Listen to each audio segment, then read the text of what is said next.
देखो last class में हम लोगों ने गॉस लॉ टॉपिक को कंप्लीट किया। आज इस वीडियो में हम लोग क्या करेंगे, एप्लीकेशंस ऑफ गॉस लॉ देखेंगे। ठीक है, तो बेसिकली गॉस लॉ की 3 एप्लीकेशंस है, यहाँ पे मैं कैटेगराइज कर देता हूँ। तो पहला जो एप्लीकेशन है that is electric field due to a long straight wire. Okay, straight wire. तो लेट्स कंसीडर ये एक वायर है, इस वायर में चार्ज है इस तरह से।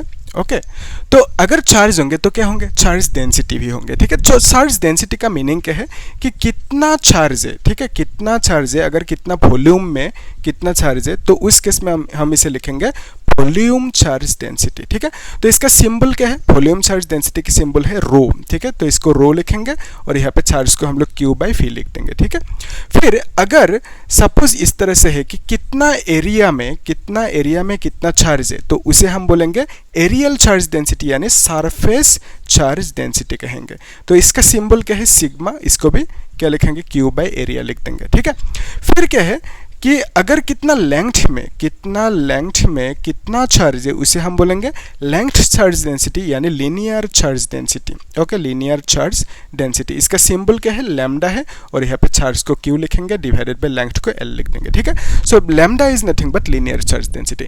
इस केस में ये एक लेंथ है, लेंथ में चार्ज है, तो बिकॉज ऑफ दैट यहाँ पे जो चार्ज डेंसिटी होंगे दैट इज लैम्डा लिखेंगे। ओके, सो इस वायर से थोड़ी सी डिस्टेंस दूरी पे, यहाँ पे लेट्स से a डिस्टेंस दूरी पे यहाँ पे इलेक्ट्रिक फील्ड मिलेंगे कितना, that is equal 2k lambda divided by a। This is the formula.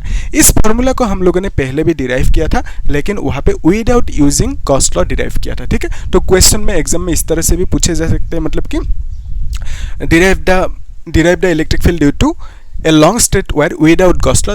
तब हमें उस फॉर्मूला को, मतलब उस डिराइवेशन को करना होगा। वो सब मैंने ऑलरेडी कर दिया। ठीक है, प्लेलिस्ट में है, सीरियल है, आप लोग चेक कर लेना, डिस्क्रिप्शन बॉक्स में भी लिंक मिल जाएंगे।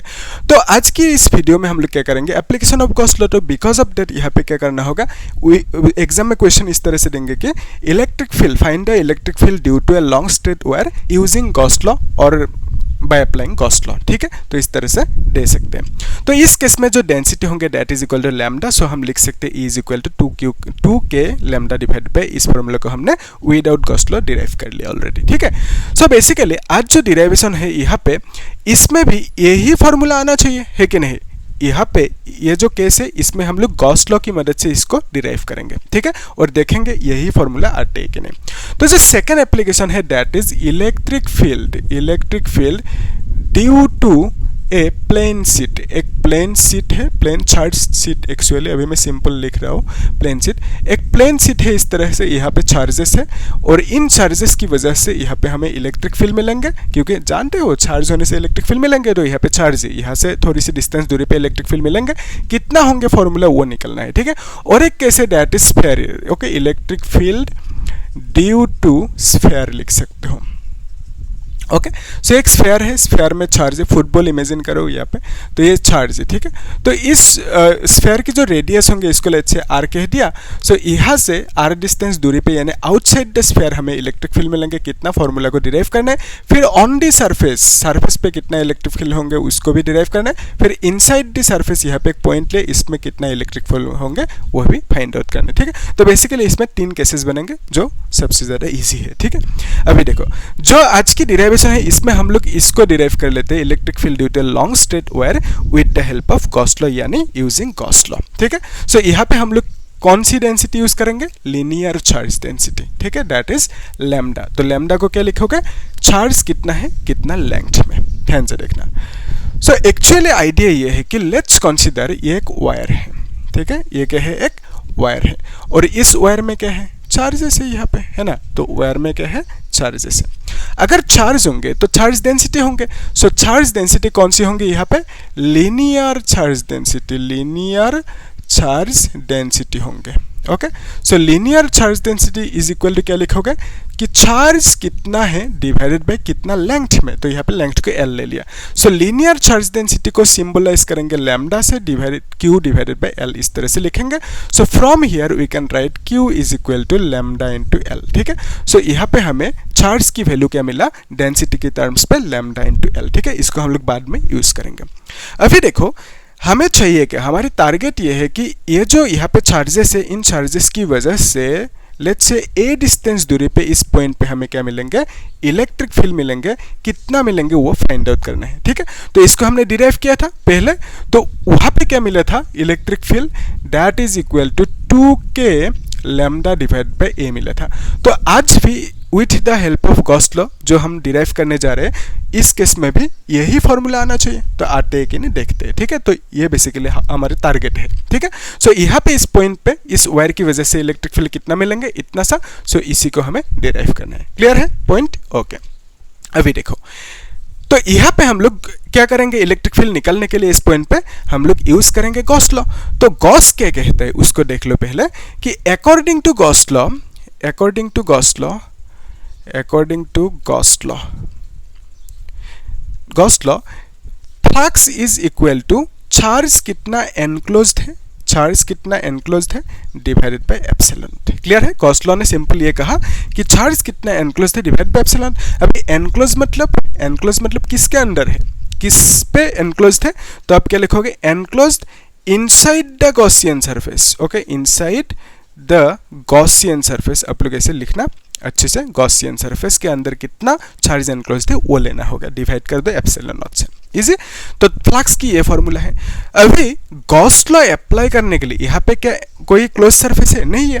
तो गॉस लॉ अप्लाई करने के लिए हमें क्या चाहिए, गॉसियन सरफेस ड्रॉ करना होगा, ठीक है। सो यहाँ पे लिख देते हैं कि to apply Gauss law, to apply, Gauss ने क्या कहा कि गॉस लॉ अप्लाई करने के लिए, टू अप्लाई गॉस लॉ हमें क्या करना होगा, number 1 point, draw a Gaussian surface, draw a Gaussian surface, एक गॉसियन सरफेस ड्रॉ करना होगा, ठीक है। कहाँ पे करोगे, उस पॉइंट पे जहां पे हमें इलेक्ट्रिक फील्ड चाहिए, ठीक है। ड्रॉ ए गॉसियन सरफेस क्या लिखेंगे, through the point, through the point where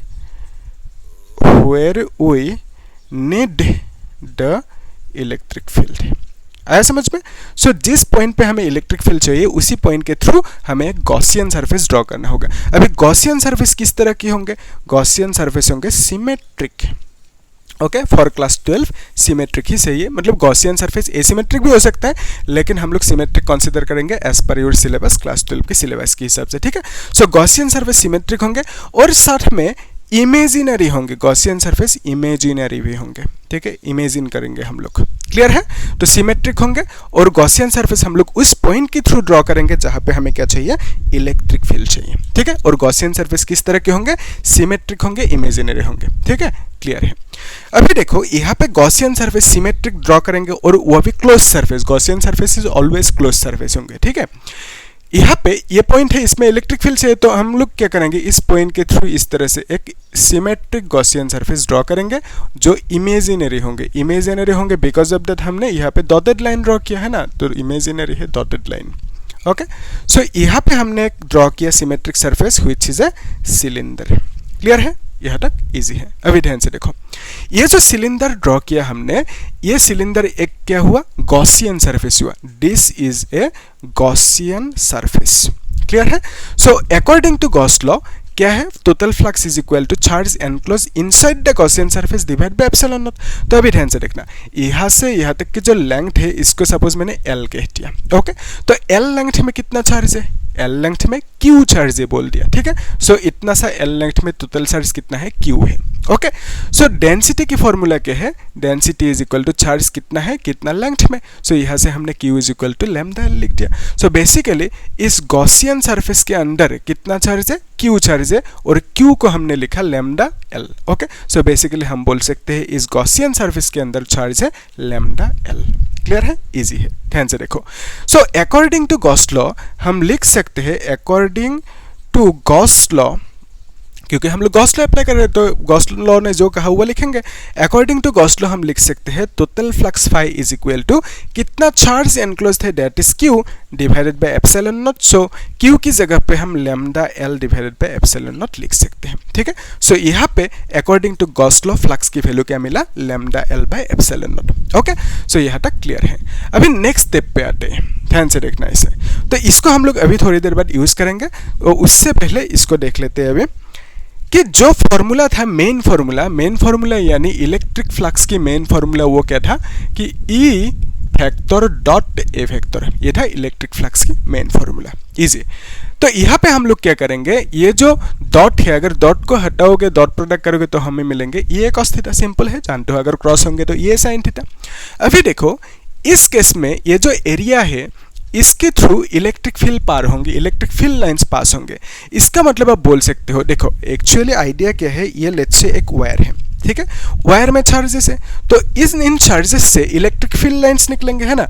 तो इलेक्ट्रिक फील्ड लाइंस जो निकलेंगे, ये वायर है तो यहाँ पे चार्जेस है, तो यहाँ से इलेक्ट्रिक फील्ड लाइंस किस तरह से निकलेंगे, इस तरह से निकलेंगे, इस तरह से निकलेंगे, इस तरह से, इस तरह से, है ना। तो चारों तरफ इलेक्ट्रिक फील्ड लाइंस ऐसे निकलेंगे परपेंडिकुलर टू द वायर, देख पा रहे हो। सो वायर से 90 डिग्री इस तरह से इलेक्ट्रिक फील्ड लाइंस निकलेंगे, यहाँ पे भी इस तरह से, है ना। सो इलेक्ट्रिक फील्ड लाइंस निकलेंगे इस वायर से 90 डिग्री बना के यहाँ पे, ठीक है। तो आप देख सकते हो विथ 90 डिग्री एंगल ये कम आउट होंगे, बाहर आएंगे। ओके, देखो इस केस में हम लोग लिख सकते हैं ये जो वायर है, इस वायर में से इलेक्ट्रिक फील्ड लाइंस निकलेंगे किस तरह से, इस तरह से चारों तरफ इलेक्ट्रिक फील्ड लाइंस निकलेंगे, ठीक है। ये सब इलेक्ट्रिक फील्ड लाइंस निकलेंगे, यहाँ पे भी इस तरह से, यहाँ पे भी इस तरह से, ऐसे इलेक्ट्रिक फील्ड लाइंस निकलेंगे। क्लियर है। अभी ध्यान से देखो, ये जो देखो एक्चुअली कॉन्सेप्ट क्या है, फ्लक्स कब मिलेंगे हमें, फ्लक्स मिलेंगे तब जब इलेक्ट्रिक फील्ड लाइंस सरफेस के थ्रू पास होंगे।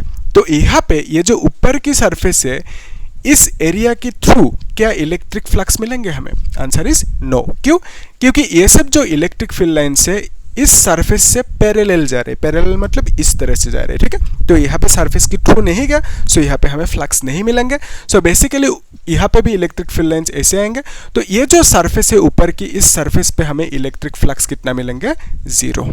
क्यों 0 मिलेंगे, क्योंकि ऊपर की जो सरफेस है उसमें से इलेक्ट्रिक फील्ड लाइंस पास नहीं हो रहे, ठीक है, उसके थ्रू पास नहीं हो रहे, ऊपर से पास हो रहे, तो बिकॉज ऑफ दैट यहाँ पे फ्लक्स नहीं मिलेंगे। सिमिलरली यहाँ पे इलेक्ट्रिक फील्ड लाइंस ऐसे पार होंगे ना, पैरेलल टू दिस सरफेस, तो क्या यहाँ पे फ्लक्स मिलेंगे, आंसर इज नो। यहाँ पे भी फ्लक्स कितना होंगे, 0। तो फ्लक्स कहाँ पे मिलेंगे, सिर्फ इस कर्व सरफेस पे मिलेंगे, ठीक है।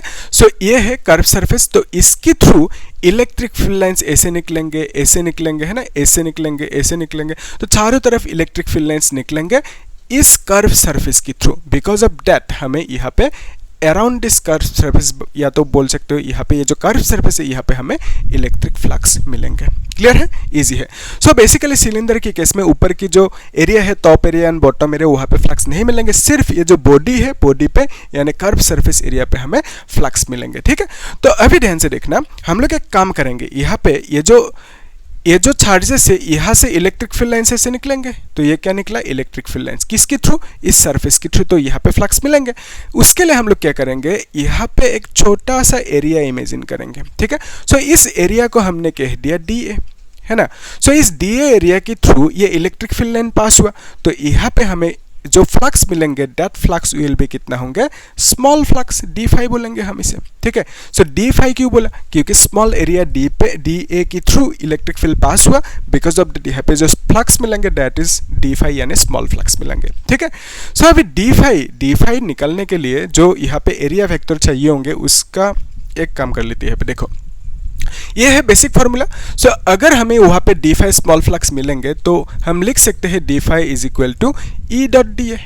क्लियर है, तो इस तरह से हम लोग लिख सकते हैं। सो अगर टोटल फ्लक्स है तो वहाँ पे एरिया A कर दिया, स्मॉल फ्लक्स है because of that DA area कर, तो basically d5 is the small, लिख के रखो, d5 is the small flux due to small area DA। Easy है। अभी ध्यान से देखो, यहाँ पे अगर डॉट प्रोडक्ट को हटाएंगे तो हम लिख सकते हैं EDA cos थीटा, है कि नहीं। अभी थीटा किसका बीच में एंगल है, जिसका हमने डॉट प्रोडक्ट लिया। अभी इलेक्ट्रिक फील्ड का डायरेक्शन ये है, और एरिया का DA जो एरिया है, एरिया किस तरह से, इस तरह से, तो इस एरिया की डायरेक्शन कौन सी होंगे, एरिया की डायरेक्शन ये होंगे ना, ऑलवेज याद रखना, एरिया की डायरेक्शन परपेंडिकुलर टू सरफेस होंगे, ठीक है, सरफेस से 90 डिग्री। सो इस केस में DA की डायरेक्शन कौन सी होंगी, ये होंगे सरफेस से 90 डिग्री, ठीक है। सो यहाँ पे DA एरिया की डायरेक्शन ये हुआ, इजी है, ओके। तो अभी हमें मालूम है कॉन्सेप्ट, यहाँ पे हमें क्या चाहिए, डी ए और ई के बीच में एंगल चाहिए। तो हमें कॉन्सेप्ट क्या मालूम है, अगर दो वेक्टर सेम डायरेक्शन में होंगे दोनों के बीच में, तब एंगल कितना होंगे 0 डिग्री। अगर ऑपोजिट में होंगे दोनों के बीच में एंगल कितना होंगे 180 डिग्री, है ना। सो अभी डी ए एंड ई के बीच में एंगल चाहिए, क्यों, क्योंकि हमने ई और D A co dot product लिया। सो दोनों के बीच में एंगल कितना होंगे, दैट विल बी 0 डिग्री, ठीक है, क्योंकि दोनों ई एंड डी ए दोनों सेम डायरेक्शन में है, तो हम लिख सकते हैं cos 0 डिग्री। अभी cos 0 का वैल्यू कितना है, cos 0 का वैल्यू है 1। सो हमें टोटल फ्लक्स डी फाई, मतलब जो स्मॉल फ्लक्स डी फाई है वो कितना मिला, ई डी ए मिला, ठीक है। अभी ध्यान से देखो लास्ट स्टेप, अगर एक डी ए पे हमें जो फ्लक्स है that is small flux d phi मिला, सपोज यहाँ पे इस तरह से पूरा का पूरा ये जो एरिया है, इस एरिया में लेट्स से 100 डी ए है, ठीक है, इस तरह से 100 डी ए है, ठीक है, ये पूरा का पूरा एरिया में 100 डी ए के लिए कितना फ्लक्स मिलेंगे, 100 डी फाई मिलेंगे, एक डी ए के लिए एक डी फाई, 100 डी ए के लिए 100 डी फाई मिलेंगे। सो टोटल फ्लक्स कितना होंगे, 100 डी फाई होंगे। लेकिन प्रॉब्लम क्या है, यहाँ पे हमें मालूम नहीं है कितना डी ए है कितना डी फाई है, ठीक है, 100 है कितना है हमें मालूम नहीं है। बिकॉज ऑफ दैट हम लोग क्या करेंगे, इंटीग्रेशन की मदद लेंगे। इंटीग्रेशन मतलब क्या है, ऐड करना, ठीक है, समेशन करना। तो इंटीग्रेशन हमें क्या करके देंगे कि यहाँ पे जितना भी डी फाई मिलेंगे सबको ऐड करके देंगे, ठीक है। यानी आप बोल सकते हो यहाँ पे जितना भी डी ए मिलेंगे उन सब डी ए स्मॉल एरिया को ऐड करके एक बड़ा सा जो टोटल एरिया होंगे वो देंगे हमें, ठीक है। सो बेसिकली हमें क्या चाहिए, total flux. Because of that हम क्या करेंगे, जो स्मॉल फ्लक्स है उसको इंटीग्रेट करेंगे, ठीक है। सो यहाँ पे हम लिख सकते हैं d is equal to E d A, d phi को रिप्लेस कर दिया। अभी जो ई है इलेक्ट्रिक फील्ड ये कांस्टेंट है, ये बाहर आ जाएंगे, ठीक है। तो यहाँ पे डी ए लिखेंगे। अभी पॉइंट ये है कि ये जो इलेक्ट्रिक फील्ड है ये क्यों कांस्टेंट है ना। तो रूल के हिसाब से कांस्टेंट बाहर आ जाएंगे, ठीक है, इंटीग्रेशन से बाहर आ जाएंगे। लेकिन इंटीग्रेशन से बाहर जो ई आया तो ये ई क्यों कांस्टेंट है, आंसर क्वेश्चन ये है कि ई कांस्टेंट क्यों है। उसके लिए देखो इलेक्ट्रिक फील्ड का फॉर्मूला क्या है, K Q divided by R square, ठीक है। यहाँ पे ए लिया हमने तो यहाँ पे ए लिख देते हैं, के क्यू बाय ए स्क्वायर, ठीक है। तो यहाँ पे जो के है, के इज कांस्टेंट, ऑलवेज कांस्टेंट, जिसका वैल्यू है 9 × 10⁹। क्यों, यानी यहाँ पे जो चार्जेस है जितना था पहले अभी भी उतना ही है, चेंज नहीं किया चार्जेस को। तो बेसिकली क्यू इज कांस्टेंट। क्या इस ए को चेंज किया, नहीं किया, ए इज ऑल्सो कांस्टेंट। तो यहाँ पे ई भी कांस्टेंट होंगे क्योंकि वहाँ पे तीनों क्वांटिटीज कांस्टेंट है। तो एज पर रूल ई बाहर आ गया। तो अभी हम लोग इंटीग्रेट करेंगे किसको, डी ए को। तो डी ए को इंटीग्रेट करने पर हमें क्या मिलेंगे, टोटल एरिया किसका, सिलेंडर का। सो सिलेंडर का टोटल एरिया में ये जो ऊपर ढक्कन है ये भी तो इंक्लूडेड है ना, ये जो है ऊपर की एरिया एंड बॉटम एरिया, ठीक है। सो ये दोनों भी इंक्लूडेड है टोटल एरिया में। लेकिन इन दोनों एरिया को हम लोग कंसीडर नहीं करेंगे, क्यों, क्योंकि यहाँ पे फ्लक्स 0 है, यहाँ पे भी फ्लक्स 0 है ना। बिकॉज ऑफ दैट दोनों एरिया को आउट कर दिया, है ना। ओके, तो अभी देखो यहाँ पे जो टोटल एरिया इस बार होंगे कौन सी होंगे, सिर्फ कर्व्ड सरफेस एरिया होंगे, ठीक है, यानी सिलेंडर की जो बॉडी होंगे वो होंगे। तो बेसिकली हम कह सकते हैं कि अगर हम इस डी ए को इंटीग्रेट करेंगे जो टोटल एरिया मिलेंगे तब वो कितना मिलेंगे, सिलेंडर की कर्व सरफेस एरिया मिलेंगे, ठीक है। और सिलेंडर की कर्व सरफेस एरिया कितना होंगे उसको भी यहाँ पे मैं दिखा देता हूँ, ठीक है। ध्यान से देखो, ये इसको मैं इतना दूँ अभी, है ना। तो ये सब नोट करते जाना आप लोग, ठीक है। तो सिलेंडर की कर्व सरफेस एरिया एक टेक्निक है, उससे आप लोग याद रख सकते हो, मतलब रट्टा नहीं मरना। देखो एक्चुअली आप ऐसे समझ सकते हो, लेट्स से ये एक टॉवेल है, ठीक है, टॉवेल जो पहनते हो। तो यहाँ पे ये एक रेक्टेंगल है, बेसिकली इसको हम लेंथ कहेंगे, इसको हम ब्रेथ कहेंगे। तो इस टॉवेल की रेक्टेंगल की एरिया क्या लिखोगे, लेंथ इनटू ब्रेथ लिखोगे। अगर इस टॉवेल को आपने पहन लिया, ठीक है, आपने पहन लिया तो अभी क्या बन गया, ये सिलेंडर बन गया, है ना। तो इस टॉवेल की जितना एरिया है उतना ही एरिया होंगे इस सिलेंडर की कर्व सरफेस एरिया, ठीक है।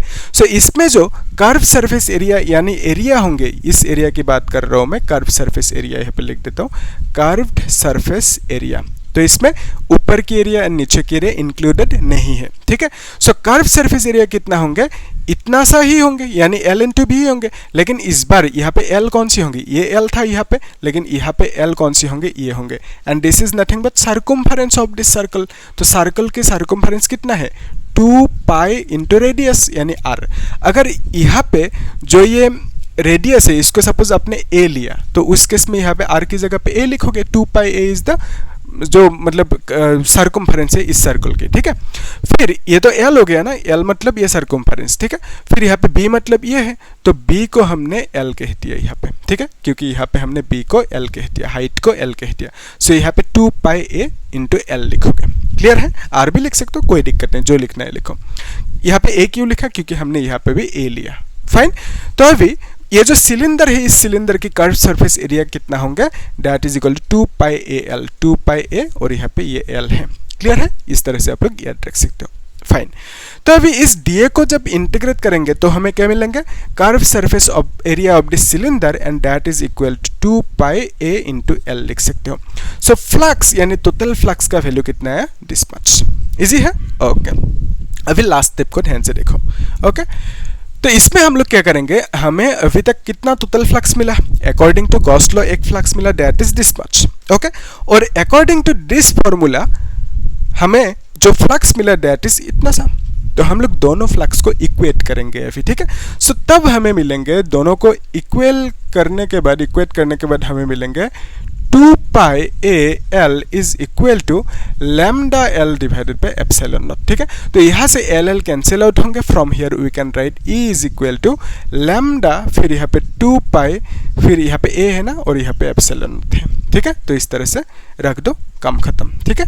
लेकिन हम लोग क्या करेंगे? इसको थोड़ा सा और मॉडिफाई कर लेते हैं, क्योंकि k की वैल्यू हमें मालूम है 9 इंटू 10⁻⁹। तो क्वेश्चन में हम लोगों को ताकि आसानी हो, बिकॉज ऑफ दैट हम लोग यहाँ पे क्या करेंगे? k इंक्लूड करेंगे। k का मीनिंग क्या है? k is nothing but 1/4 pi epsilon, इसका वैल्यू है 9 इंटू 10⁻⁹, ठीक है। सो यहाँ पे देखो 4 है कि नहीं है। सो बिकॉज ऑफ दैट अगर हम ऊपर 2 मल्टीप्लाई करेंगे, नीचे भी करना होगा। सो यहाँ पे 2 लैम्डा लिखेंगे और नीचे 2 टू 4 होंगे, पाई है और यहाँ पे एप्सिलॉन नॉट है और यहाँ पे a है। सो अभी इसको हम जो 1/4 पाई एप्सिलॉन नॉट है इसको हम लिख सकते हैं k और यहाँ पे 2 है, सो लैम्डा है डिवाइडेड बाय a है, ठीक है। सो इलेक्ट्रिक फील्ड का वैल्यू कितना आया? 2k lambda divided by a, ठीक है। और यही हमारा टारगेट था, इसी को फाइंड करना था और हमने फाइंड कर लिया with the help of Gauss law, ठीक है। सो क्वेश्चन में अगर वो लोग मेंशन करेंगे कि find the electric field due to long straight wire with the help of Gauss law, तब इसे डिराइव करना, ठीक है। अगर कुछ नहीं मेंशन करेंगे तो आपका मर्जी। अगर वो पहले वाला करना है विदाउट गॉस लॉ, तो वो लोग वहाँ पे मेंशन करेंगे कि विदाउट गॉस लॉ डिराइव करो, ठीक है। इस तरह से मेंशन कर देंगे। फाइन।